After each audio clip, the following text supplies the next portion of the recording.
Dalam 24 jam terakhir, IDF telah menghabisi kepala sel organisasi teroris Hamas yang beroperasi dengan kedok seorang jurnalis senior di jaringan Al Jazeera. Berbicara tentang Hamas, delegasi mereka di Turki diperkirakan akan segera meninggalkan negara itu dan pindah ke Kairo dan juga ke Qatar.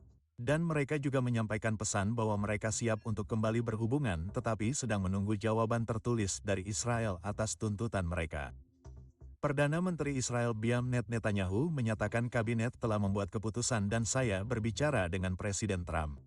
Kami membahas rencana untuk mengambil alih benteng pertahanan Hamas. Kantor Perdana Menteri menambahkan bahwa dalam percakapan antara kedua pemimpin dan ditekankan bahwa mengambil alih benteng pertahanan organisasi teror dimaksudkan untuk mengakhiri perang dengan membebaskan para sandera dan mengalahkan Hamas. Tetapi orang lain juga membuat rencana mengenai jalur Gaza, termasuk aktivis Swedia Greta Thunberg, yang telah mengumumkan bahwa dia ingin mencoba lagi untuk menjual flut untuk menjalankan blokade. Di tempat lain, rute penyelundupan rahasia Iran ke Houthi di Yaman telah terungkap bersamaan dengan penghancuran hampir semua bahan nuklir Iran oleh Israel. Hari ini akan dibagikan rincian yang telah terungkap. Di arena utara, terpojok dan berjuang untuk menerima kekalahannya, sementara Tentara Nasional Lebanon mengakui bahwa mereka menerima intelijen dari Israel mengenai sementara warga sipil Lebanon juga telah menerima selebaran yang disebarkan oleh IDF dan mengundang mereka untuk mendengarkan stasiun radio Israel 106 FM. Selamat datang di Boots on the Ground. Saya pembawa acara Anda, Yael Pinto, yang akan menyampaikan semua kebenaran tentang apa yang terjadi di Israel. Dan hari ini saya datang kepada Anda dari Laut Galilea di utara. Menurut laporan Palestina, reporter Al Jazeera Anas El Sarif dan Muhammad Karaka tewas dalam serangan Israel di dekat rumah sakit Sifa di kota Gaza dalam 24 jam terakhir. Dan IDF mengonfirmasi bahwa target tersebut beroperasi dengan kedok seorang jurnalis di Al Jazeera dan menjabat sebagai kepala sel Hamas. Selain itu, dalam 24 jam terakhir, kantor Perdana Menteri Israel merilis pernyataan yang mengatakan, Perdana Menteri Benjamin Netanyahu baru saja berbicara dengan Presiden Amerika Serikat Donald Trump. Keduanya membahas rencana Israel untuk mengambil alih kendali atas benteng pertahanan Hamas yang tersisa di Gaza guna mengakhiri perang dengan membebaskan para sandera dan mengalahkan Hamas. Perdana Menteri berterima kasih kepada Presiden Trump atas dukungannya yang teguh kepada Israel sejak awal perang ini. Kami akan melaporkan lebih banyak tentang apa yang terjadi di Gaza. Namun, di wilayah utara, organisasi teroris Hizballah di Lebanon berjuang untuk mempertahankan kekuasaannya dalam menghadapi keputusan pemerintah untuk melucuti senjatanya, tetapi berhati-hati agar tidak terseret ke dalam konfrontasi langsung dengan penduduk Lebanon dan tentaranya. Berbicara tentang pemerintah nasional Lebanon dan tentaranya, Menteri Pertahanan negara itu mengonfirmasi pada hari Minggu bahwa koordinasi sedang berlangsung. Ketika ditanya apakah pasukannya dibantu oleh informasi dari Israel dan Amerika Serikat. Dan dalam berita terkait, pesawat nirawak Israel baru-baru ini mulai menyebarkan selebaran di Lebanon Selatan ke masyarakat dengan seruan langsung kepada penduduk dan disertai tuduhan kerjasama dengan penjelasan mengapa situs-situs tersebut diserang beserta undangan yang tidak biasa untuk mendengarkan radio Israel 106 FM untuk informasi lebih lanjut. Jadi, apa yang disiarkan di frekuensi misterius itu? Pesan apa yang ingin disampaikan Israel kepada masyarakat Lebanon Selatan? Kita akan membahasnya lebih lanjut dan memberikan beberapa jawaban menarik untuk semua pertanyaan ini, teman-teman. Sementara itu, kesaksian awak kapal penyelundup Iran yang dicegat mengungkap 3 rute utama transportasi senjata ke Houthi di Yaman di bawah pengawasan pasukan Quds IRA. Kami akan memberikan semua detail tentang itu. Namun, Iran tidak hanya menyelundupkan senjata ke Houthi, mereka juga melancarkan serangan siber terus-menerus terhadap Israel dan banyak negara lain. Portal berita Inggris Financial Times menerbitkan survei tentang perang siber tanpa akhir antara Yerusalem dan Tehran minggu ini.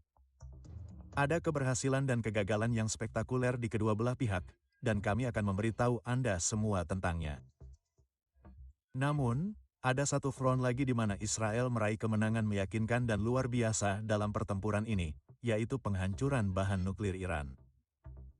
Ini hanyalah sebagian dari kerusakan besar yang dilakukan Israel terhadap kemampuan perang Iran dalam perang 12 hari. Kami akan memberikan Anda semua detail dari presentasi oleh seorang ketua perusahaan pertahanan Israel, Rafael, yang berbicara di konferensi baru-baru ini tentang rencana untuk mengintegrasikan pelajaran yang dipetik dari pencegatan sejumlah besar rudal Hai dan Iran ke dalam teknologi pertahanan masa depan Israel. Berbicara tentang pelajaran yang dipetik atau jika tidak dipetik, aktivis Swedia Greta Thunberg mengumumkan minggu ini bahwa ia sedang mencoba untuk menyusun armada lain untuk mencoba dan menjalankan blokade Gaza. Mantan aktivis iklim yang telah mengubah dirinya menjadi kritikus keras Israel mengumumkan bahwa ia akan tiba di jalur Gaza dengan puluhan perahu dalam mobilisasi terkoordinasi dari 44 negara. Aktivis Swedia dan lainnya mengklaim bahwa kami akan berlayar dari Spanyol pada akhir bulan. Banyak orang lain akan bergabung dengan kami. Jadi, teman-teman, kita punya banyak hal untuk dibicarakan hari ini. Baiklah, mari kita bahas detailnya. Saya Yayo Pinto, dan ini adalah laporan lapangan Anda tentang apa yang terjadi di Israel pada hari ke-675 perang melawan Hamas, Hizballah, Houthi di Yaman, milisi Syiah di Irak, dan semua kelompok bersenjata lainnya di wilayah ini yang beroperasi di bawah perintah Korps Garda Revolusi Islam Iran, kepala poros kejahatan yang sedang runtuh di Timur Tengah. Dan sesaat sebelum kita mulai, saya ingin meminta Anda untuk terus maju dan mendukung Israel serta menyebarkan kebenaran. Israel berdiri melawan tsunami kebohongan dan kami membutuhkan bantuan Anda. Jadi, teman-teman, klik tombol berlangganan agar Anda tetap mengikuti kebenaran secara langsung dan tidak pernah melewatkan episode Boots on the Ground lainnya. Salah satu jurnalis paling terkenal di jalur Gaza, yang juga menjabat sebagai pemimpin sel di organisasi teroris Hamas, tewas pada Minggu malam oleh serangan udara IDF di dekat rumah sakit Shifa di kota Gaza. Menurut laporan Palestina, seorang jurnalis dan tendanya diserang dan seorang jurnalis teroris, Anas El Sarif, koresponden Al Jazeera di Gaza, dibunuh bersama reporter lainnya, Muhammad Karayaka. Saluran TV Hamas, El Aqsa, melaporkan bahwa selain mereka, ada 2 korban jiwa lainnya di jalur Gaza. Menurut pejabat keamanan, El Sarif tidak ambil bagian dalam pembantaian tanggal 7 Oktober, tetapi dia adalah juru kamera yang merekam dan memiliki akses ke video para sandera, dan dialah yang merekam upacara pembebasan para sandera untuk Hamas. Unit juru bicara IDF menyatakan bahwa IDF menyerang teroris, Anas Sarif, di kota Gaza di daerah itu. Teroris itu beroperasi dengan kedok seorang jurnalis untuk jaringan Al Jazeera sambil bertugas sebagai kepala sel di organisasi teroris Hamas dan skema penembakan roket canggih terhadap warga negara Israel dan terhadap pasukan IDF. Di masa lalu, IDF mengungkap informasi intelijen dan banyak dokumen yang ditemukan di jalur Gaza yang mengonfirmasi afiliasi militernya dengan organisasi teroris Hamas. Dokumen-dokumen tersebut sekali lagi mengonfirmasi aktivitas terornya yang mana jaringan Al Jazeera berusaha melepaskan diri. Dokumen-dokumen tersebut meliputi tabel tenaga kerja, daftar kursus untuk pelatihan teror, telepon dan buku telepon serta nomor dan juga dokumen gaji untuk teroris yang secara tegas membuktikan bahwa ia berfungsi sebagai teroris untuk organisasi teroris Hamas di jalur Gaza. Dokumen-dokumen ini merupakan bukti integrasi teroris ke dalam jaringan media Qatar Al Jazeera. Dan sebelum serangan itu, langkah-langkah telah diambil untuk mengurangi kemungkinan membahayakan warga sipil, termasuk penggunaan amunisi presisi, pengamatan udara, dan informasi intelijen tambahan. IDF akan terus bertindak tegas dan tegas terhadap organisasi teroris Hamas di Gaza. Hal ini menurut IDF. Dan sementara itu, Perdana Menteri Benjamin Netanyahu berbicara pada Minggu malam dengan Presiden Amerika Serikat Donald Trump. Kantor Perdana Menteri menyatakan keduanya membahas rencana Israel untuk mengambil alih kendali atas benteng Hamas yang tersisa di Gaza untuk mengakhiri perang dan dengan membebaskan para sandera dan mengalahkan Hamas. Pada saat yang sama, Perdana Menteri Benjamin Netanyahu memberi lampu hijau kepada utusan Presiden Amerika Serikat Trump, Steve Witkoff, untuk melakukan negosiasi dan kesepakatan menyeluruh. Arti dari lampu hijau tersebut adalah kontak untuk kesepakatan yang mencakup pembebasan semua sandera dan diakhirinya perang ini. Witkoff kini dapat mengajukan proposal ini selama pembicaraannya dengan mediator Qatar dan Mesir. Jadi, apa rencana yang Anda tanyakan? Rencananya adalah mengambil alih kendali. Gampang kok desainnya. Gampang. Kan mau nge-trail. Enak. Gampang di Canva. Upload foto. Penuh atas kota Gaza dan itu diperkirakan akan memakan waktu setidaknya setengah tahun dengan gagasan untuk sudah mempersiapkan dalam 2 minggu untuk mulai mengevakuasi penduduk dari kota Gaza ke daerah kemanusiaan di El Moasi. Di kota Gaza, ada lebih dari 800.000 warga Palestina. Jadi, proses tersebut diperkirakan akan berlangsung setidaknya 1,5 bulan sebelum manuver darat yang intens di kota itu dapat dimulai. Sebagai bagian dari persiapan manuver darat, Israel memutuskan untuk secara signifikan meningkatkan masuknya bantuan kemanusiaan ke jalur Gaza, sebuah arahan yang disetujui oleh kabinet. Jumlah truk ditingkatkan 4 kali lipat dari rata-rata saat ini yang mencapai 300 truk setiap hari, peningkatan pengiriman lewat udara, dan pembangunan lebih banyak kompleks distribusi Yayasan Kemanusiaan Gaza Amerika, GHF. Pejabat keamanan mengatakan bahwa hal ini dimaksudkan untuk meningkatkan legitimasi internasional guna memperluas pertempuran dan untuk mempersiapkan lahan guna mengevakuasi penduduk Gaza ke selatan sehingga mereka akan memiliki akses ke makanan dan hal-hal lain yang mereka butuhkan. Seperti yang dilaporkan sebelumnya, dalam sebulan IDF akan mulai mengirimkan perintah mobilisasi untuk para prajurit di Divisi 146 dan 5 divisi lainnya yang direncanakan untuk ambil bagian dalam operasi ini. Setelah unit-unit ini diperlengkapi, dimobilisasi, dan dipersiapkan untuk beraksi menjelang akhir Oktober. Mereka akan dimobilisasi untuk mengepung kota Gaza dan menyelesaikan evakuasi penduduk sipil. Dari titik itu, operasi untuk mengambil alih kendali penuh atas jalur Gaza dan mencegah Hamas mendapatkan tempat persembunyian terakhirnya diperkirakan akan memakan waktu 6 bulan lagi. Pada konferensi pers yang disampaikannya kepada media asing di Yerusalem pada Minggu malam, Perdana Menteri Benjamin Netanyahu berdiri di tengah-tengah keputusan kabinet untuk mengambil alih kendali atas seluruh jalur Gaza.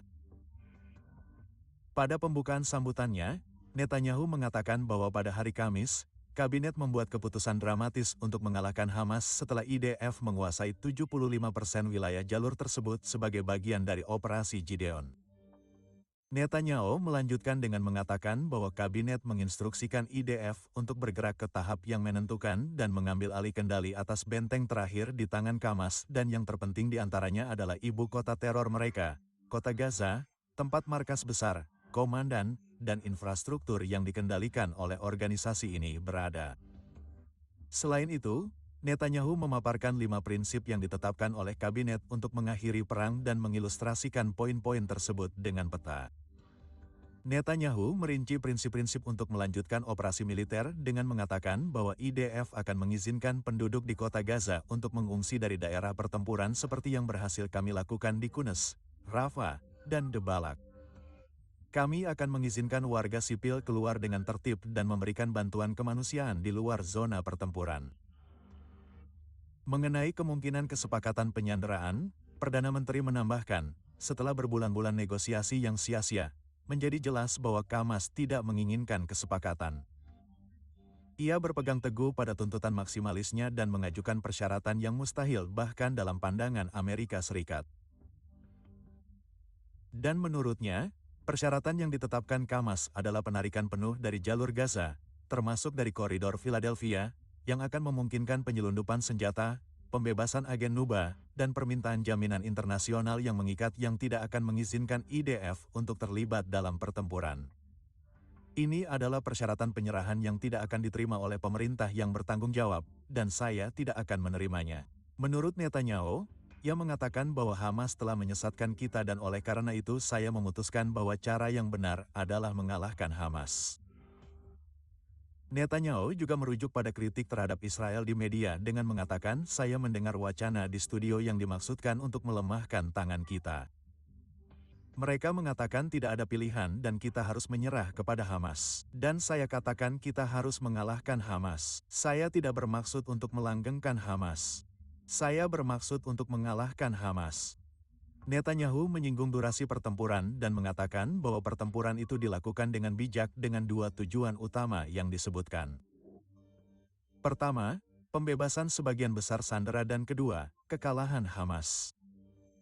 Menurutnya, perang itu berkepanjangan karena Israel menghentikan tindakannya demi kontak untuk membebaskan para sandera. Mereka juga harus berhadapan dengan pemerintahan yang tidak terburu-buru memberikan bantuan dan bahkan melakukan tekanan balik dan memberlakukan embargo. Perdana Menteri itu kembali mengklarifikasi bahwa tujuannya bukanlah untuk menaklukkan jalur Gaza, tetapi untuk membebaskannya dari teroris sambil mengalahkan Hamas dan juga mendirikan pemerintahan sipil yang tidak akan mendidik untuk teror, tidak akan membayar teror dan tidak akan melakukan serangan teroris. Dalam cerita terkait, sesuai dengan arahan eselon politik dan dalam kerangka kerjasama antara Israel dan negara-negara Yordania, Uni Emirat Arab, Jerman, Belgia, Prancis, Belanda, dan Italia. IDF melalui Kogat melanjutkan serangkaian tindakan pada hari Minggu untuk meningkatkan respons kemanusiaan di jalur Gaza. Misalnya, 131 paket bantuan yang mencakup makanan untuk penduduk jalur Gaza telah dikirim. Diterjunkan dari udara untuk pertama kalinya oleh 7 negara berbeda secara bersamaan. Pernyataan IDF menyatakan bahwa mereka akan terus bertindak untuk meningkatkan respons kemanusiaan di jalur Gaza bekerja sama dengan komunitas internasional sambil menolak klaim palsu tentang kelaparan yang disengaja di Gaza. Teman-teman, di TBN Israel, kami akan terus memberi Anda semua kebenaran tentang apa yang terjadi di Israel. Dan kami meminta Anda untuk menekan tombol berlangganan, meninggalkan komentar, dan menyukai kami di YouTube. Ini akan membantu kami menjangkau lebih banyak orang dengan apa yang terjadi di Israel. Dan berbicara tentang kebenaran, bertahun-tahun yang lalu, ada seorang pria yang datang ke Yerusalem, menggambarkan dirinya sebagai jalan, kebenaran, dan kehidupan. Saat ini, pertempuran rohani yang dimulai dengan pelayanannya di bumi 2000 tahun yang lalu terus berlanjut dan masih berlangsung. Saat ini, sekitar 99% orang Israel tidak mengenal Yesus, Yeshua. Pikirkan tentang itu. Hampir 99% orang Israel tidak mengenal Yeshua. Namun, sebuah mukjizat sedang terjadi. Salah satu pelayanan Israel adalah membagikan Injil dan orang-orang Yahudi menerima Yesus dalam jumlah yang belum pernah terlihat sejak gereja mula-mula. Banyak orang-orang Arab juga menemukan iman dan persatuan baik di Israel maupun di negara-negara sekitarnya. One for Israel adalah sebuah inisiatif dari penduduk asli Israel, sahabat karib kami yang membagikan Injil, memuridkan orang-orang percaya, dan memperlengkapi para pemimpin rohani di seluruh Israel. Seperti yang dinyatakan dalam Roma 10:1, keinginan hatiku dan doaku kepada Allah ialah supaya mereka diselamatkan. Jadi teman-teman, dukungan kalian membantu membawa kembali Injil ke dalam Islam. Jadi saya ingin kalian melakukan sesuatu sekarang juga. Angkat telepon dan hubungi 800-879-5530. Itu 800-879-5530 untuk membantu menyebarkan Injil di Israel. Atau kalian dapat mengunjungi forisrael.org/tvn atau memindai kode QR. Terima kasih banyak. Sekarang, mari kita kembali ke berita karena Hamas adalah organisasi teroris yang hanya mencari kehancuran dan kematian. Tetapi mereka juga ingin menipu Israel agar menerima kesepakatan untuk mengakhiri perang ini yang akan memungkinkan mereka mengklaim kemenangan yang tidak pantas mereka dapatkan. Sumber-sumber di Hamas dan organisasi teroris Palestina lainnya mengumumkan pada hari Minggu kepada surat kabar Saudi As-Hakil Aat bahwa dalam 2 hari terakhir sebuah pesan telah disampaikan kepada mereka yang menyatakan bahwa delegasi negosiasi siap untuk melanjutkan kontak seperti sebelumnya. Namun, para pejabat mencatat bahwa delegasi Hamas sedang menunggu tanggapan resmi Israel atas tuntutan terbaru dari beberapa minggu lalu. Menurut sumber-sumber Palestina, Tuntutan tersebut disampaikan dari Israel. Pihak Israel kepada para mediator bersifat lisan dan tidak tertulis. Tuntutan Hamas terkait proposal terbaru Amerika untuk kesepakatan penyanderaan, termasuk pembatalan peran mekanisme distribusi Amerika di Gaza dan transisi penuh ke model bantuan lama Perserikatan Bangsa-Bangsa dan organisasi internasional. Selain itu, Hamas menuntut pembebasan teroris Nukba dari penjara Israel dan penarikan pasukan IDA yang lebih luas di jalur Gaza dalam jangka waktu 60 hari. Dengan latar belakang ini, delegasi Zeri meninggalkan Qatar, yang secara efektif menghentikan negosiasi untuk sementara waktu. Pada hari Sabtu, pejabat senior Hamas di luar negeri, Usma Hamdan, menegaskan kembali posisi publik organisasi tersebut, yang menurutnya mereka tidak akan menyerahkan senjata di Gaza, seperti yang dituntut Israel sebagai bagian dari pengaturan penuh. Hamas mengklaim bahwa jika negara Palestina dengan kedaulatan penuh didirikan, maka organisasi teroris akan diintegrasikan ke dalam sistem keamanan. Namun, hal ini pun diragukan mengingat keretakan dengan Fatah, organisasi pusat di otoritas Palestina. Perlu dicatat juga bahwa sebagian besar negara barat yang telah mengumumkan bahwa mereka akan segera mengakui negara Palestina, termasuk pengumuman terbaru dari Australia, telah mengakui negara Palestina. Melanjutkan pengakuan ini pada Hamas yang tidak memiliki bagian dalam pemerintahan negara masa depan di Gaza. Dan sekarang sesaat sebelum kita melanjutkan kerincian baru mengenai Iran dan perang tak kasat mata dengan Israel, saya ingin mengalihkan fokus kita ke arena utara Israel dan perkembangan terbaru mengenai Lebanon, tidak jauh dari tempat saya berdiri. Menurut sumber keamanan di Israel, organisasi Hizbullah sangat frustrasi dengan keputusan pemerintah Lebanon bahwa mereka akan dilucuti. Rasa frustrasi ini diungkapkan dalam pernyataan pejabat senior organisasi dan dalam demonstrasi jalanan di daerah Beirut, Kubu Pertahanan Aisba, dan tempat-tempat lain di seluruh Lebanon. Namun, organisasi tersebut berhati-hati untuk tidak menggunakan senjata apapun dan tidak menghadapi penduduk Lebanon atau tentara Lebanon. Akan tetapi, sinyal yang dikirim oleh demonstrasi jalanan ini, yang meliputi penggunaan sepeda motor dan taktik serta cara lain untuk mengirim sinyal intimidasi, merupakan tanda peringatan dini tentang apa yang mungkin terjadi dengan intensifikasi perjuangan atas pelucutan senjata Hizbullah ini. Untuk menjelaskannya, Hizbullah memandang hilangnya senjatanya sebagai langkah pertama dalam apa yang pada akhirnya akan menjadi bunuh diri strategis bagi mereka. Dan saya harus mengakui bahwa mereka mungkin tidak salah melihat hal-hal seperti ini. Pada hari Sabtu, komentator Lebanon Ali Haidar, yang menjabat sebagai juru bicara tidak resmi untuk Hizbullah, menulis dalam sebuah artikel untuk surat kabar El Akbar, yang melihat setiap upaya untuk melucuti senjatanya sendiri berarti menghilangkan garis pertahanan terakhir Lebanon.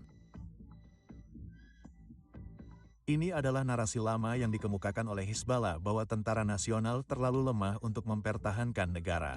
Hizbullah dibutuhkan untuk menjalankan peran itu. Namun banyak orang Lebanon merasa bahwa itu tidak menguntungkan mereka, melainkan menguntungkan Iran. Lebih jauh lagi, sebagian besar perang yang melibatkan Lebanon selama beberapa dekade terakhir tidak lain adalah untuk menyeret negara itu ke dalam perang-perang yang bertentangan dengan keinginannya. Dengan semua yang telah dikatakan, Hizbullah menjadi sangat berhati-hati dan beroperasi dalam koordinasi dan kerjasama strategis dengan gerakan Syiah Amal. Meskipun faksi-faksi Kristen tradisional yang dulu mendukung Hizbullah sebagian besar telah meninggalkannya, dan sebagian karena ini sekarang berhati-hati untuk menghindari konfrontasi dengan tentara Lebanon dan tidak menarik diri dari pemerintahan.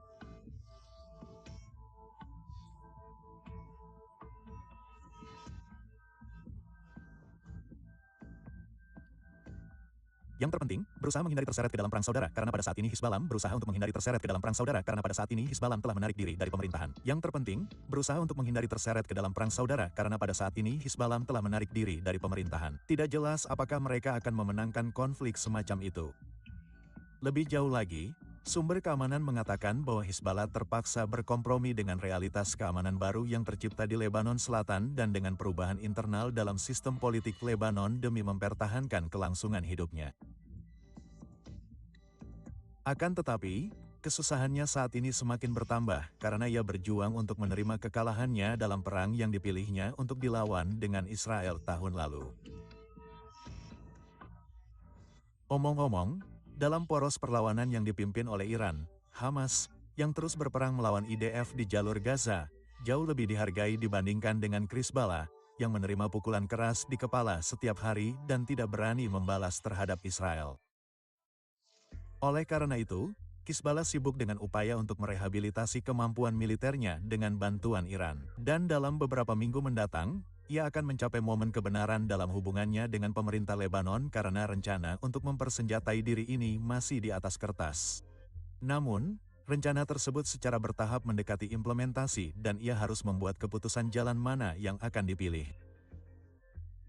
Hizballah tidak akan dapat menunda ini selamanya dan harus memutuskan saat menyerah dan menyerahkan diri. Atas persenjataannya atau beralih ke jalur militer konfrontasi dengan tentara Lebanon dan kemungkinan yang bertanggung jawab atas pecahnya perang saudara di Lebanon. Jika keadaan sampai pada titik itu, mungkin juga berhadapan dengan kenyataan di mana IDF secara aktif membantu tentara nasional Lebanon melawan mereka. Beberapa perkembangan terkini telah memberikan alasan untuk menanggapi kemungkinan ini dengan sangat serius. Selama akhir pekan, Menteri Pertahanan Lebanon Michael Mansa, yang mengakui dalam sebuah wawancara dengan media Arab pada akhir pekan bahwa koordinasi intelijen sedang dilakukan antara lembaga keamanan lokal dan Israel mengenai pembongkaran situs senjata Hizballah di daerah selatan Sungai Litani. Apakah ini kekeliruan lidah yang tidak disengaja, atau apakah itu disengaja? Kita mungkin tidak akan pernah tahu pasti, tetapi inilah yang kita ketahui. Menteri Pertahanan Lebanon bertanya dalam sebuah wawancara dengan jaringan Al Jazeera apakah dia mengakui bahwa mekanisme keamanan dibantu oleh intelijen Israel dan Amerika mengenai pelucutan senjata Hizballah di daerah selatan Sungai Litani. Sebagai tanggapan, Menteri Mansa menjawab bahwa ya memang ada koordinasi dengan apa yang disebut mekanisme yang disebut Komite Pemantau Gencatan Senjata. Dalam beberapa hari terakhir, sebuah dokumen bocor ke media yang memberikan beberapa rincian rencana Amerika untuk melucuti senjata Hizballah yang mencakup pemberian akses ke lokasi senjata dan diakhirinya kehadiran bersenjata di selatan Sungai Litani sebagai imbalan atas penarikan penuh Israel dari wilayah Lebanon, termasuk 5 titik yang sejauh ini dipertahankan IDF di Lebanon Selatan. Sementara dokumen tersebut merinci langkah-langkah spesifik selama periode 4 bulan untuk melucuti senjata di seluruh Lebanon di lapangan, langkah-langkah praktis telah diambil. Pasukan Tentara Nasional Lebanon telah diberikan akses ke beberapa depot senjata. Dan kita tahu itu karena sayangnya ada 6 korban jiwa di antara para prajurit ini ketika mereka memeriksa gudang di selatan Tirek pada hari Minggu dan ada yang tidak beres. Entah jebakan meledak atau mungkin itu kecelakaan, tetapi ledakan yang dihasilkan mengakhiri pemeriksaan ini dengan cara yang paling mengerikan. Namun, insiden ini diperkirakan tidak akan mengakhiri pemeriksaan dan lebih banyak lagi tentara-tentara nasional Lebanon menuju ke lokasi-lokasi ini minggu ini. Dan sementara itu, laporan telah berdatangan dalam beberapa bulan terakhir dengan selebaran yang telah dijatuhkan oleh UAV-IDF di selatan negara itu dengan seruan langsung kepada penduduk Lebanon. Menurut foto-foto yang beredar di jejaring media sosial, selebaran tersebut memuat tuduhan terhadap tokoh-tokoh yang bekerja sama dengan informasi tentang mereka yang tersingkir, dan juga penjelasan tentang mengapa situs-situs tertentu diserang. Israel telah menyebarkan selebaran selama perang, juga di Gaza, Suriah, dan Lebanon. Banyak dari selebaran tersebut memiliki kesamaan dalam beberapa minggu terakhir, yaitu satu kalimat. Untuk lebih jelasnya, dengarkan 106 FM, sebuah saluran radio. Kamis lalu, sebuah video disebarkan di Lebanon yang berisi selebaran yang tersebar di desa El Haim di selatan negara itu selama pemakaman agen Hizballah Alisman Abu Abbas yang tersingkir sehari sebelumnya. Selebaran tersebut menyertakan undangan ke pemakamannya di samping keterangan. Ia bekerja untuk membangun infrastruktur falanya dan terus membahayakan keamanan penduduk desa dan membahayakan nyawa mereka. Berdasarkan banyak laporan terbaru di jaringan Lebanon, yang menurutnya IDF menyerukan untuk mendengarkan frekuensi 106 FM, tampaknya ini kemungkinan merupakan upaya Israel untuk menyampaikan pesan langsung kepada penduduk Lebanon. Dan pada hari Rabu dan Kamis, kasus serupa dilaporkan. Jadi teman-teman, di TB Netra, kami akan terus memberikan informasi terkini tentang apa yang terjadi di arena utara Isla, tetapi kami sangat membutuhkan dukungan Anda. Jadi teman-teman, bantu kami menyebarkan kebenaran dan menjangkau sebanyak mungkin orang karena semakin banyak orang akan terekspos ke dunia, semua kebohongan rezim teroris ini. Dan kami membutuhkan bantuan Anda untuk menjangkau semua orang yang ingin tahu dan ingin tahu cara berdoa untuk perdamaian Yerusalem. Sekarang kita alihkan fokus kita ke perjuangan yang sedang berlangsung melawan Iran. Selama konferensi baru-baru ini di Universitas Tel Aviv di Israel, untuk meninjau kembali peristiwa Operasi Singa yang bangkit di Iran, mantan Menteri Urusan Strategis Yuval Steinitz menyampaikan pembaruan tentang kemajuan susunan pertahanan udara Israel, dengan mengatakan bahwa, antara lain, selama perang, kami mengoperasikan satu perangkat laser yang mencegat puluhan UAV. Sistem MAN-O, yang seharusnya mencegat rudal jarak pendek dan juga rudal jarak menengah, akan segera diperkenalkan ke dalam aktivitas operasional IDF. Saya berasumsi bahwa dalam 4 hingga 5 tahun, kami akan memperkenalkan sistem besar yang akan menangani rudal jarak jauh dari Iran dan Yaman. Hal ini menurut Menteri Israel. Dan menurut Steinitz, Israel menunjukkan selama perang melawan Iran kemampuan kekuatan militer global, dengan mengatakan bahwa kualitas senjata menang. Kualitas Israel memenangkan perang ini. Sementara itu, Iran juga berinvestasi dalam sejumlah besar baterai pertahanan udara. Dan menjelang perang, ia memiliki susunan pertahanan udara yang lebih besar daripada yang dimiliki Ukraina sebelum perang dengan Rusia.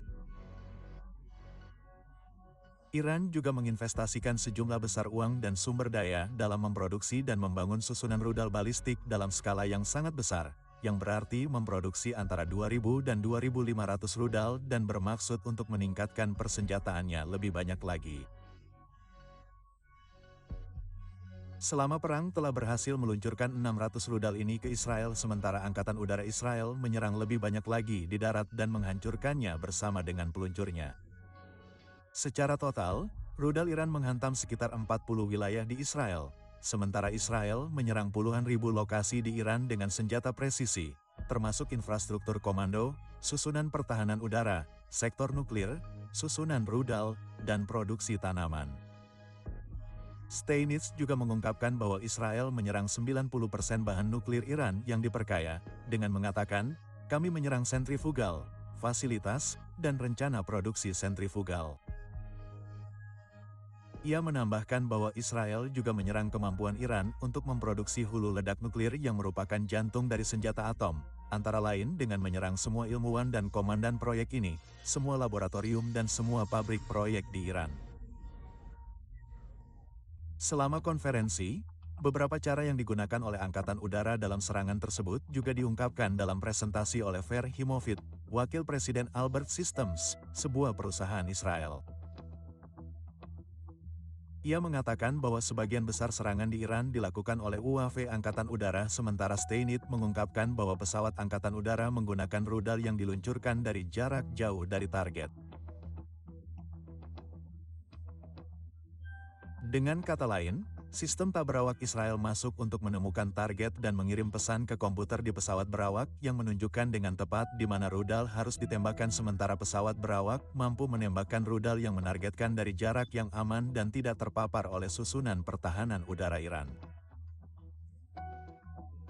Ini adalah yang terbaik dari semuanya dari perspektif perang udara. Dan saya yakin bahwa metode tersebut akan dipelajari dan ditiru oleh Angkatan Udara negara-negara sekutu selama bertahun-tahun yang akan datang. Bagaimanapun, di TV dan Israel, kami akan terus menyampaikan kepada Anda semua kebenaran tentang apa yang terjadi di Israel. Sekarang, kita akan tetap membahas tentang Iran, tetapi sedikit bergeser ke topik tentang upaya mereka yang sedang berlangsung untuk menyelundupkan senjata ke Houthi di Yaman. Kesaksian awak kapal El Sera yang mencoba menyelundupkan senjata strategis untuk Houthi di Yaman tetapi dicegat dalam 24 jam terakhir mengungkap rincian baru tentang rute penyelundupan yang digunakan oleh organisasi tersebut. Menurut kesaksian tersebut, Para agen Hizballah dan pasukan kudeta Iran dari Garda Revolusioner beroperasi di rute-rute tersebut dalam rangka misi terakhir awak kapal tempat mereka ditangkap. Mereka seharusnya mentransfer senjata canggih ke Djibouti di Tanduk Afrika dan dari sana mentransfernya dengan kedok komersial ke Yaman. Mereka mengonfirmasi bahwa pengiriman ke-12 semacam ini disamarkan sebagai peralatan untuk sebuah pabrik dan termasuk generator, transformator, pompa, dan banyak lagi. Namun, personel keamanan Yaman Selatan yang memeriksa kapal tersebut membongkar barang-barang tersebut dan menemukan bahwa bagian-bagian rudal, UAV, dan sistem pertahanan udara, radar, dan senjata strategis disembunyikan di dalam peralatan tersebut. Selain itu, para awak kapal mengungkapkan nama 6 pejabat senior Houthi yang mengelola penyelundupan dari Iran ke Yaman melalui 3 rute utama. Rute-rute ini digunakan untuk menyelundupkan senjata seperti rudal dan komponen UV serta bahan kimia yang digunakan untuk memproduksi rudal balistik. Tampaknya ada rute paralel yang mengompensasi kerusakan di pelabuhan Elua akibat serangan pesawat Israel dan Amerika Serikat. Namun, menurut kesaksian para awak kapal yang ditahan, rute pertama penyelundupan senjata adalah rute langsung dari pelabuhan Bandar Abbas di Iran ke pelabuhan Es Salif di barat laut Yaman. Rute kedua adalah melalui pantai Somalia tempat personel Garda Revolusioner beroperasi dan mentransfer pengiriman ke Yaman. Kenalin, Moto G86 Power 5G. Chipsetnya next level performance. Bisa.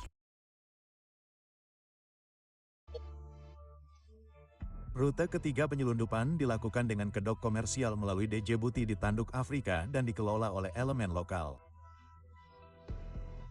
Salah satu dari 6 pejabat senior Houthi yang terungkap adalah Abu Jafar El-Talbi yang menjabat sebagai Wakil Menteri Pertahanan rezim Houthi untuk logistik.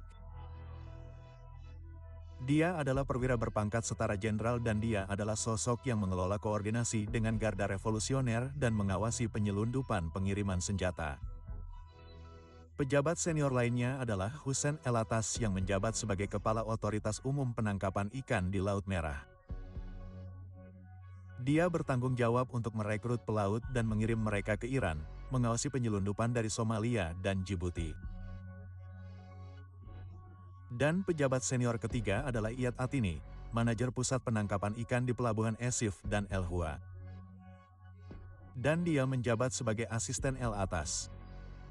Teman-teman, di sini di TBN Israel, kami akan memberi Anda semua kebenaran tentang apa yang terjadi di Timur Tengah dan bagaimana kekuatan jahat mencoba menyebarkan agama kematian dan teror di mana-mana dan membuat jutaan orang di seluruh Timur Tengah sengsara atas nama Islam radikal. Jadi teman-teman, teruslah sebarkan kebenaran, bagikan, ikuti kami, dan yang terpenting, jangan lupa untuk menekan tombol berlangganan agar Anda tidak pernah melewatkan episode Boots on the Grail lainnya.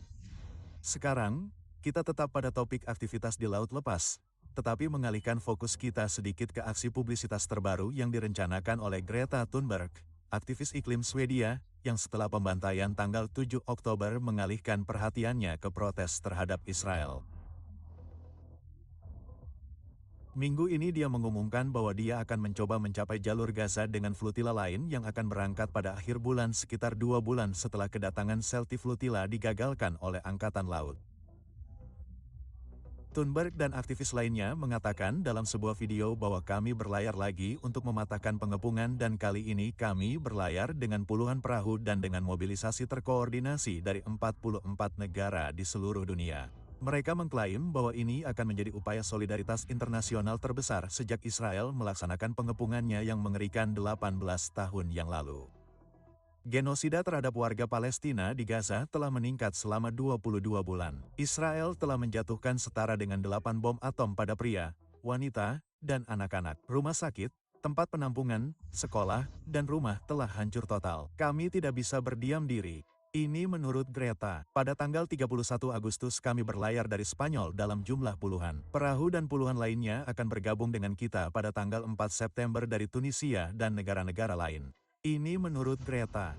Tidak banyak yang bisa dikatakan tentang ini kecuali bahwa Greta Thunberg dan rekan-rekan seperjalanannya yang meliputi aktivis sayap kiri yang tak henti-hentinya mengoceh tentang satu hal atau lainnya jelas membutuhkan banyak doa karena mereka telah ditipu. Mereka percaya pada organisasi teroris yang diakui secara global dan bukan satu-satunya negara demokratis di Timur Tengah. Alih-alih membantu para sandera, mereka malah pergi dan mencoba membantu para teroris. Jadi, mari kita terus mendoakan mereka. Dan teman-teman, jika kita berbicara tentang doa, ini adalah hal terpenting yang dapat kita lakukan karena ini adalah perang spiritual. Seperti yang Anda lihat, Israel tidak memiliki emas, minyak, atau sumber daya alam apapun. Musuh-musuh Israel membenci kita. Hal terpenting yang dapat Anda lakukan untuk Israel adalah bersatu dalam doa untuk perdamaian Yerusalem. Ketika Anda melakukannya, berdoalah untuk para sandera, berdoalah untuk tentara IDF. Berdoalah untuk para pemimpin kita, agar para pemimpin Anda menerima informasi yang benar dan membuat keputusan yang saleh. Jadi, teruslah berdoa untuk Israel adalah bersatu dalam doa untuk perdamaian Yerusalem. Ketika Anda melakukannya, berdoalah untuk para sandera, berdoalah untuk para prajurit IDF, berdoalah untuk para pemimpin kita, agar para pemimpin Anda menerima informasi yang benar dan membuat keputusan yang saleh. Jadi, teruslah berdoa untuk Israel, karena ini adalah perang spiritual. Seperti yang Anda lihat, Israel tidak memiliki emas, minyak, atau sumber daya alam apapun. Musuh-musuh Israel membenci kita. Hal terpenting yang dapat Anda lakukan untuk perdamaian Yerusalem. Halo, ini Mati di Yerusalem bersama TBNN Israel. Ini Yayo Pinto dari TVN Israel di Yerusalem. TBNN Israel terus memberikan informasi kepada pemirsa dengan berita, budaya, dan apa yang Tuhan lakukan di negeri ini yang berfokus pada Israel. Dukung TBN Israel hari ini secara daring di tbn.org/Israel. Terima kasih.